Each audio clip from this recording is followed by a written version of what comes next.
Hey, I'm Alex Radcliffe from BoardGameCo, and this is continuing a history of me. This is a series of videos I've been doing that so far spans 2 previous videos. This is the 3rd, and there will be at least one more, and then possibly a break before we do number 5. But a history of me. This is basically just going over my life, where I started, how I got to where I am, what I'm currently still doing, and continuing on, because this is a story still in progress with more and more recent updates and changes as time goes on.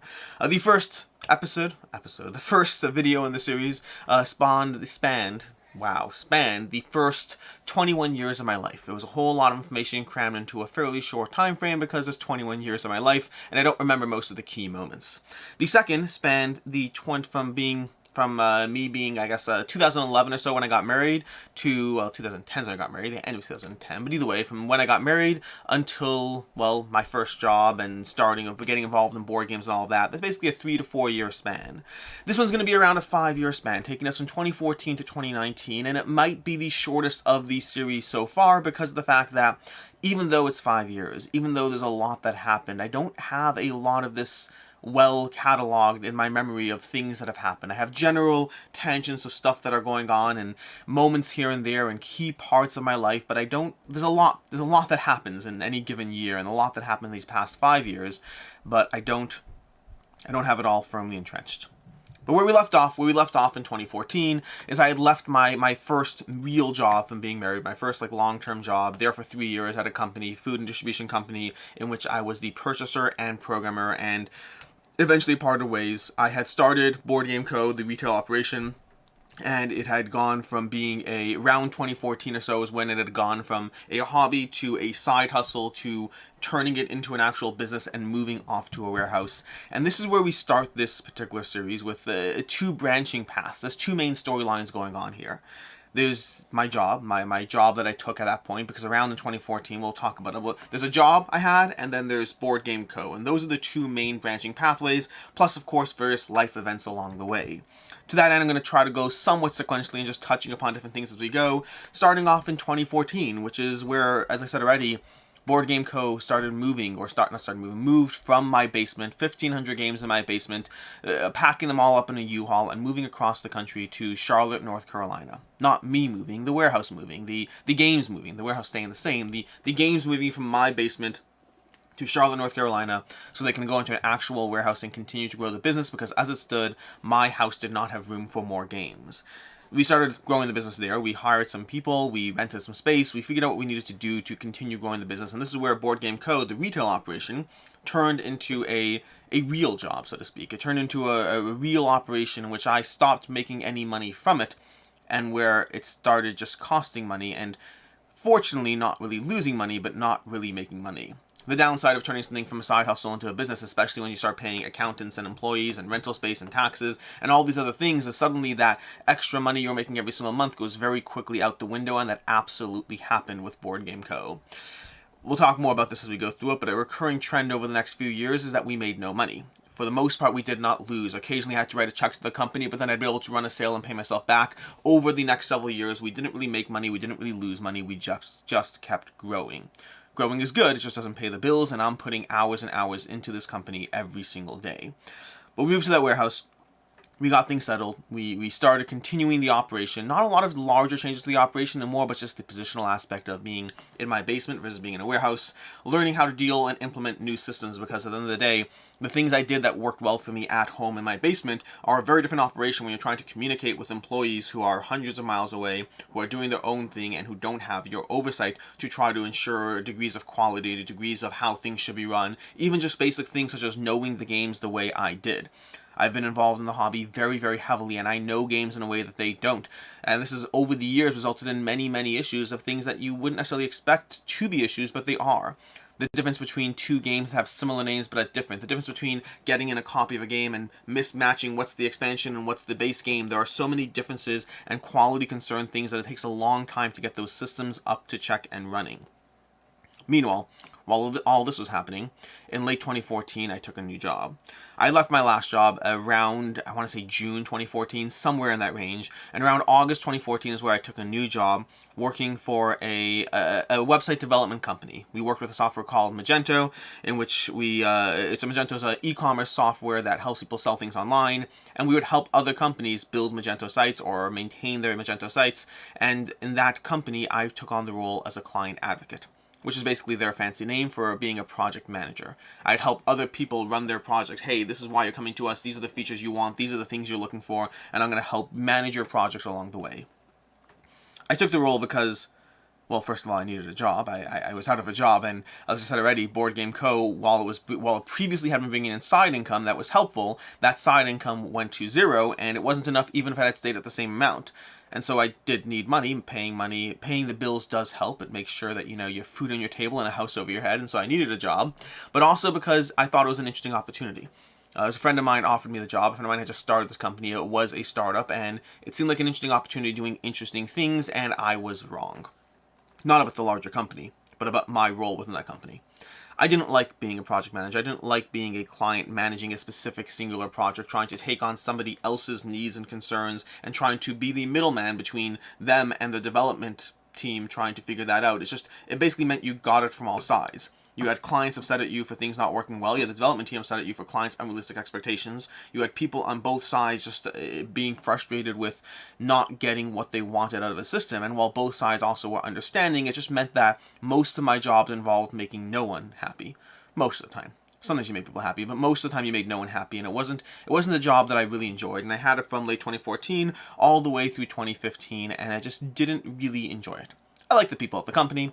There were moments of enjoyment. There were moments of fun. There was the occasional travel here and there that wasn't necessarily what I wanted, but wasn't necessarily a bad thing either.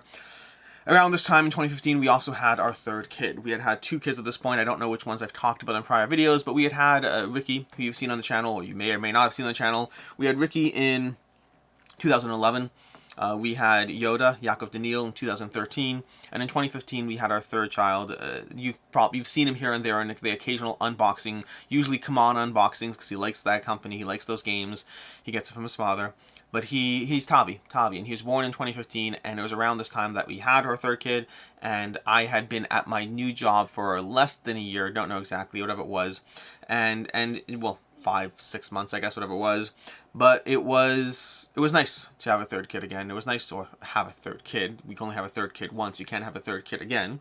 But it was, yeah, it was nice. It was going through every time I had a kid, going through that hospital sequence, the going to the hospital, the being kind of on call for a few days. There's things that just kind of resonate and stick with me as experiences I've had only a few times in very specific circumstances, and they always bring back memories. To this day, when I go to the hospital, because thankfully, thank God, it's infrequent enough, to this day when I go to the hospital, I'm usually, and depending on which hallway I'm walking down, I'll have memories of being in the hospital for a few days with my kids, or with my wife when we had a kid, and it brings back memories all the time. It was also around this time that, probably a little before this, in early 2015 as opposed to ever, where I finally started a weekly game night. See, I'd been in the hobby since 2011, but I had mostly played games with my wife. I hadn't really gotten into solo games. I had occasionally, infrequently had a game night with friends, but for the most part, I played games with my wife. We played games that were best with two players, and not even best with two players, no. We played games that were recommended or best with two players using the rankings on BoardGameGeek. We just wanted to play games, and so if a game was playable with two, we tried it with two. Which also led, by the way, to a lot of games that over the years were not for me then, but are games that I theoretically should retry at some point because they might be for me now. Games like Puerto Rico, which I played with two players, and is not best with two, not in the slightest, but it was like the number one rated game at one point, and so I had to try it.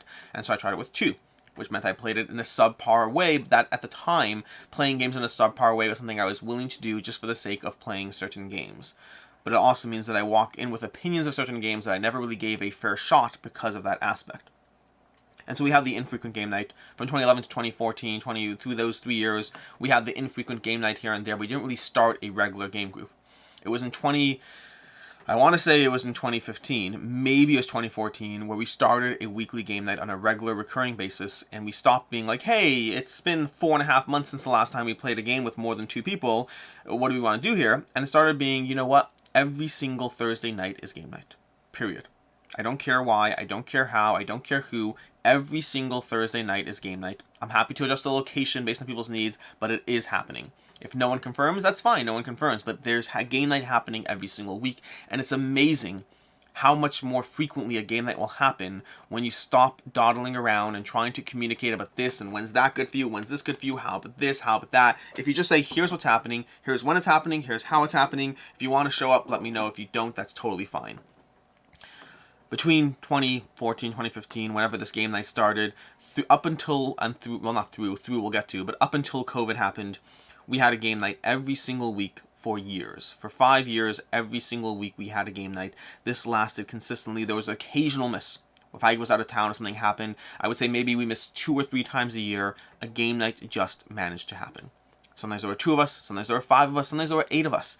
But a game night managed to happen as soon as you make it a regular part of your schedule. I did a video once upon a time about how to play games more often, and setting a schedule, just making sure it happens, was part of it.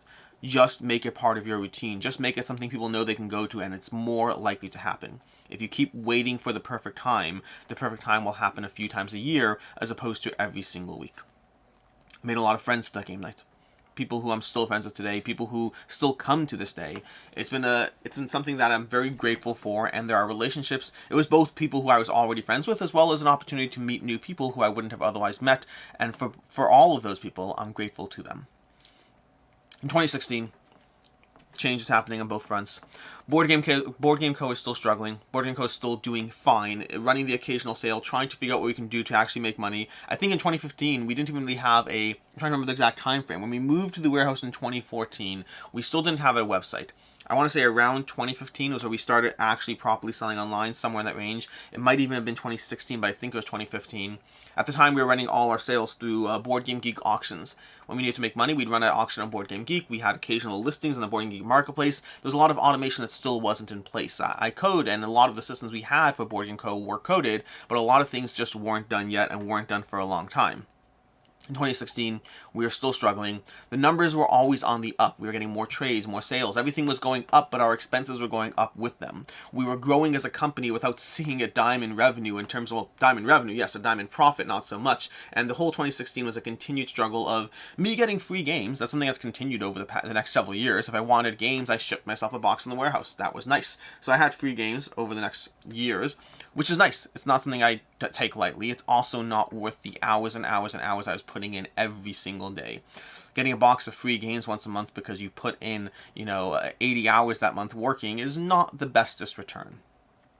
But it was still fine, and it was still growing, and the numbers were on the up. And as long as the numbers are on the up, there was always hope that one day you peak. One day you get past that hurdle and you manage to start making more money because the numbers are still going. The numbers are still growing, and they're still doing well as far as that goes. In the meantime, my day job in 2016, I was promoted from client advocate project manager to operations manager.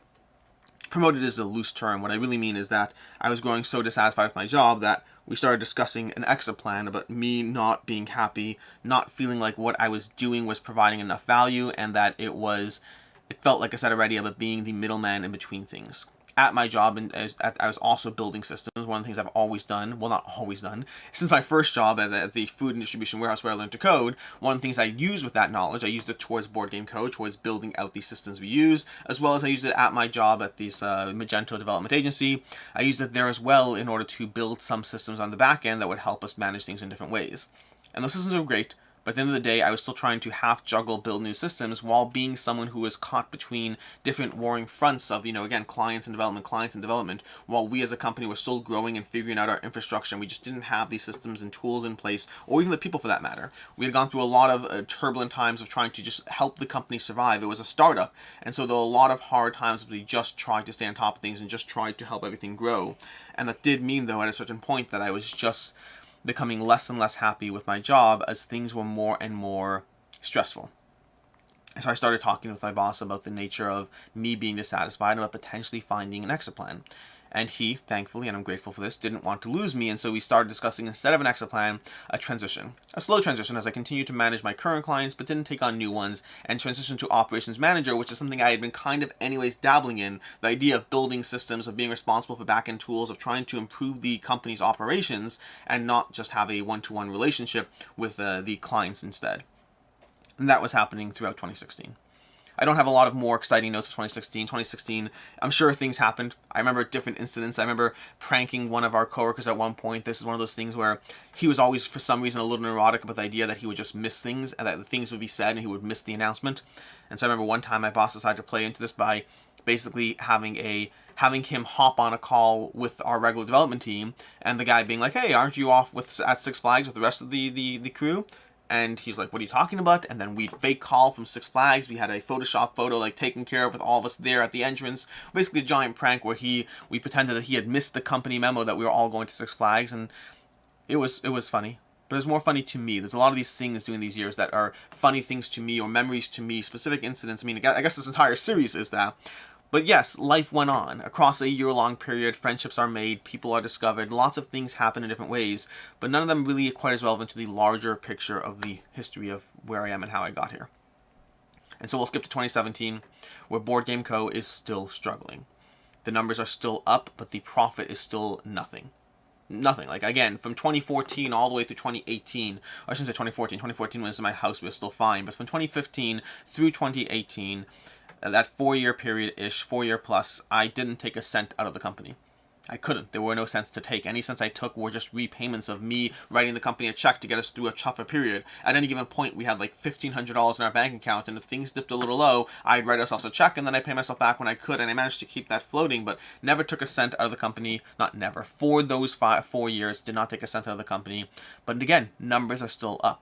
Trades are still up. Sales are still up. New customers are still up. The numbers are theoretically up. The profit is still at zero.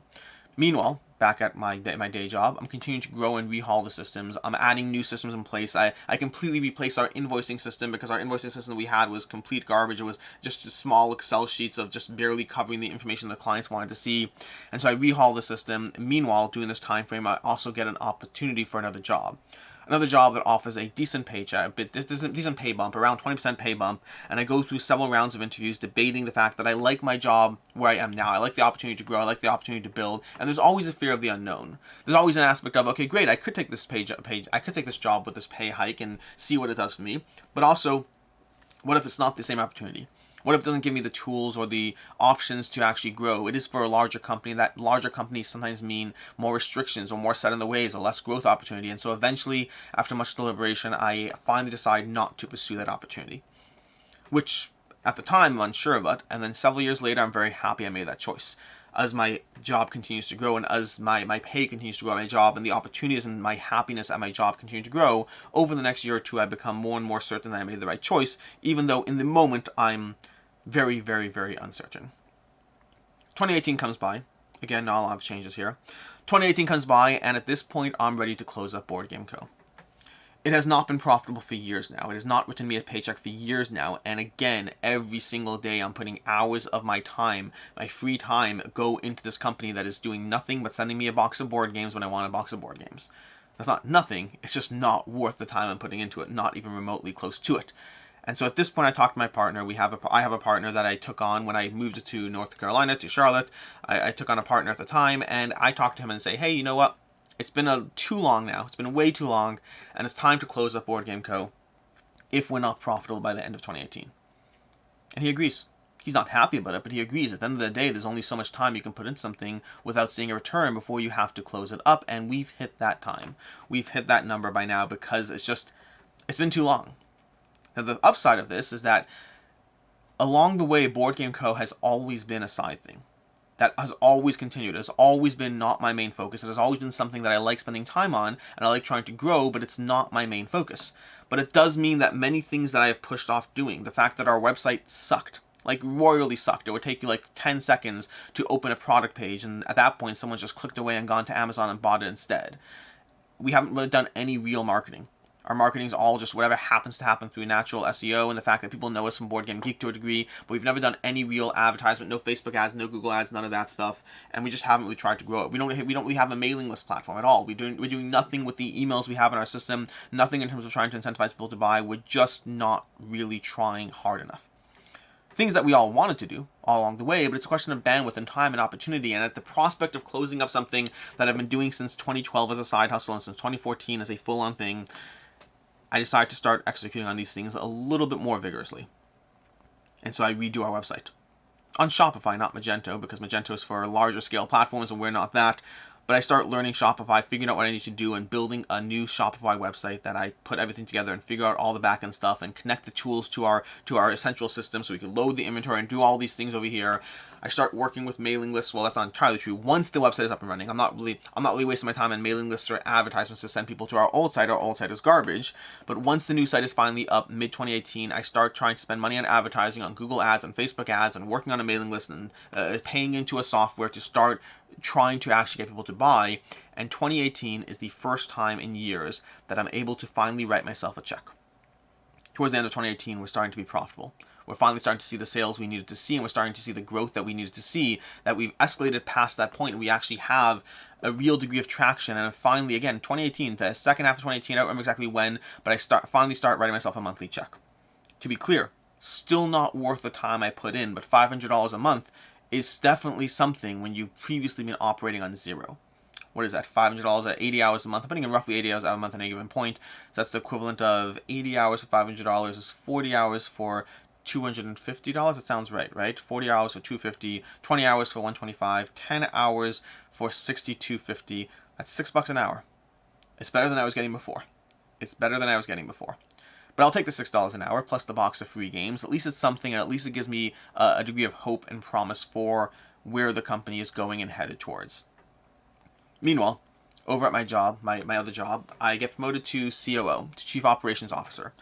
And this is one of the struggles and balances of trying to grow BoardGameCo the entire time, which is my day job. Every single time I see a degree of growth or traction in BoardGameCo, I see that growth and traction in my day job. And my day job is actually writing me a check, a proper check to live on every single month. And so it's always a question of, I'd love to spend time growing this, but this is actually the thing that's paying the bills. So this is where I should and do end up spending most of my time.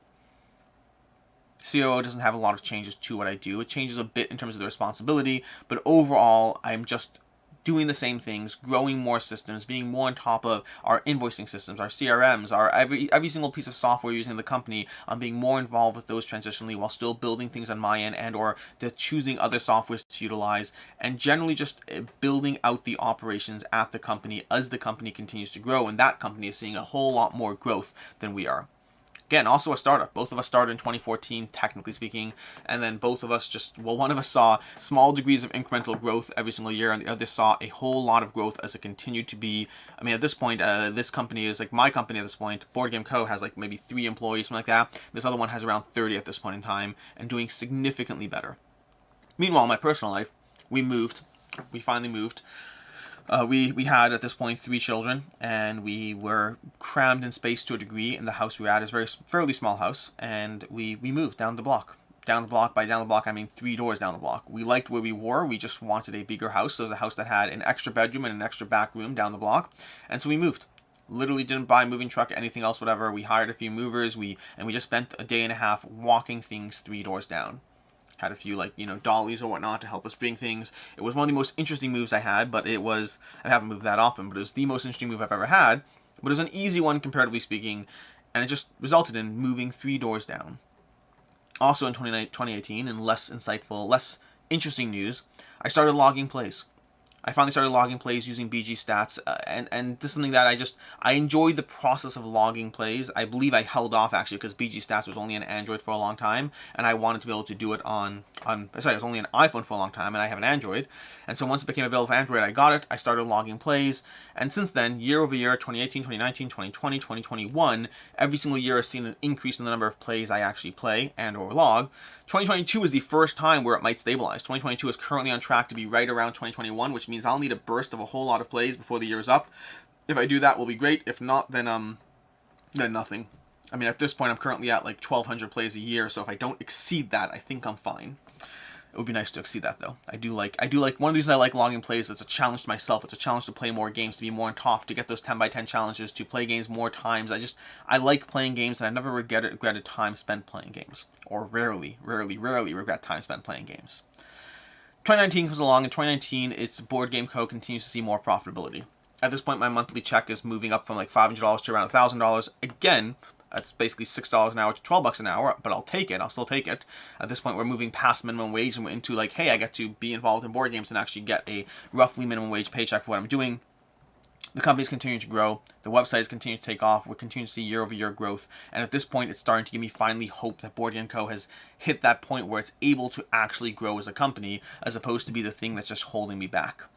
In 2019 as well, doing my main day job, COO is taking up more of my time and energy. I've also shifted my focus to areas that I'm starting to not love. COO, Chief Operations Officer, has moved from purely being operations and a lot more being involved and invested in managing clients. One of the people at my job, one of the people who previously was, I don't even remember what the title was, but whatever the title was, they left the company, and they were somebody who had managed a lot of the client dissatisfaction. I think the term was Director of Client Services. That was the term. But they managed a lot of the unhappy clients when clients would escalate in degree of, hey, a client spending a lot of money and I want to talk to somebody who's not, a lower level person.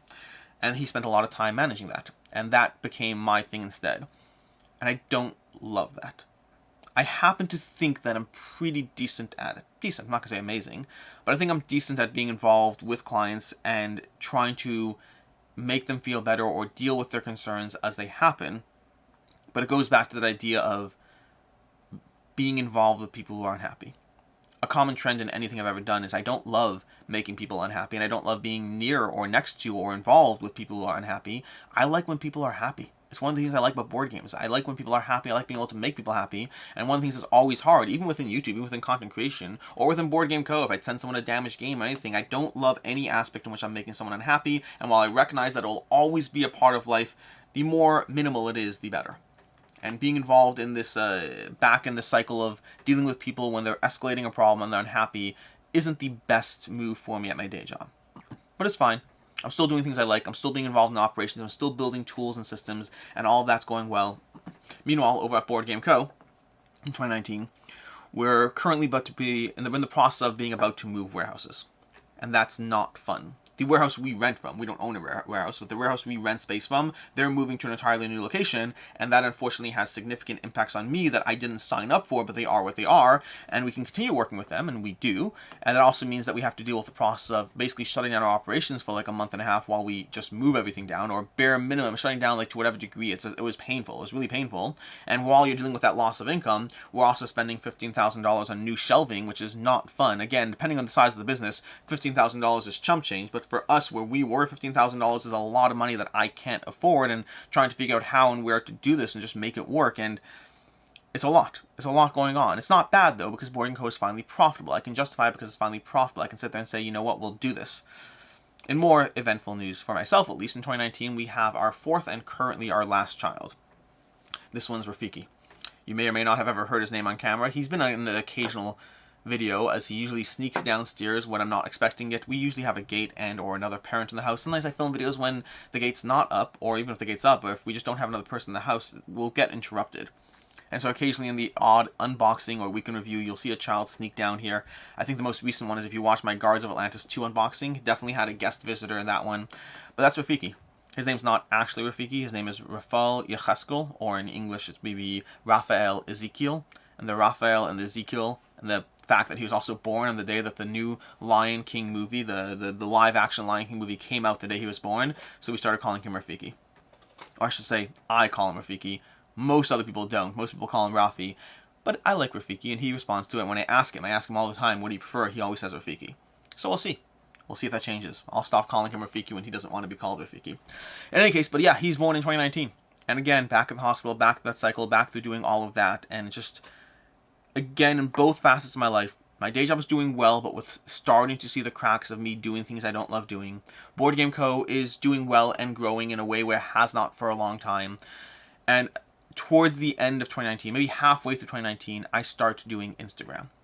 I started doing Instagram for BoardGameCo just because, hey, you know, there's always things I should grow. We started doing ads. One thing I didn't really talk about is Google Ads are at this point something we spend thousands and thousands of dollars on every single month on Google Ads because it has that return. There's a term called ROAS, which is return on ad spend. Return on ad spend, ROAS. That's a very common marketing term, and the idea is if I spend a dollar on advertising, does it generate, how much sales does it generate? In our case, the sales are generating us roughly $4 of sales. So if I spend $10 worth of ads, I might generate $40 worth of sales, which means your cost of goods. There's a whole longer conversation about the nature of cost of goods. I actually just did a video on the channel about this recently, but the nature of that includes, so if I sell $40, if I sell, I don't know, pick a game. If I sell Catan for $40, but I spent $10 worth of advertising to generate that sale, then Catan also costs me $27. Then I spent $27 on Catan, plus I spent $10 in advertising, which is $37, and I sold for $40, which means I only made $3. These all go into the nature of cost of goods, of margins, of things you're doing, but the ROAS, the return on ad spend, we've always had a decent enough ROAS that was worth spending money on Google Ads. Facebook, unfortunately, never took off the same way. We spent easily $10,000, $20,000 on Facebook trying to get to a point where we can get that ROAS where we need it to be. But the ROAS on Facebook was always closer to 2.5 times, and our margins were not enough that basically meant we were selling it at a loss. Again, going to that copy of Catan, a $40 copy of Catan that we buy for $27, if we're spending on that $40, if we're spending, I don't even know what 2.5 times is, but if we're spending like $14 on the ad spend for that, well, then we're just not making money on that. We're losing money on every copy we sell. You have to be very careful with ROAS and cost of goods, or the more you sell, the more you actually lose. And so Facebook never really took off. We spent a lot trying to get it there. The problem with advertising is very often you have to spend a certain amount just to become viable. Spending too little is just not enough. And so that always became a problem for us. But again, Google Ads worked for us. Our mailing list worked for us. Other things worked for us in different ways.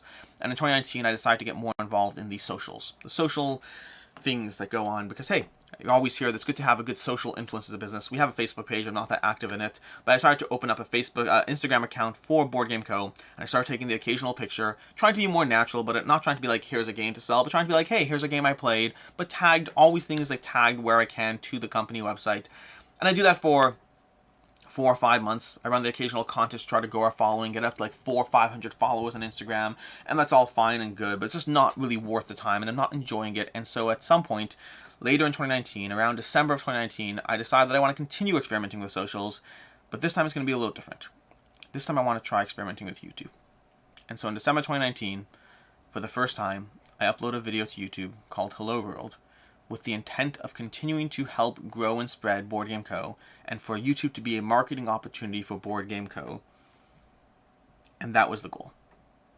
And that's not how things continued. The next video will pick up with what happened with YouTube, the entire YouTube journey, because it certainly was not what I intended it to be. And with that, we're going to go ahead and call this a wrap on the history of me, episode 3. We'll be back with episode 4, which will continue with my day job, where things go with that, as well as YouTube and how that took off, and things that happened along the way. And that one I think is going to be a more interesting episode. This one has been a bit more of a filler episode, which is also why it took so long for me to get this one up, because I just wasn't as excited about it. In any case, and until next time, I'm Alex Radcliffe from BoardGameCo. I hope you enjoyed this video, and as always, I hope you have a good one.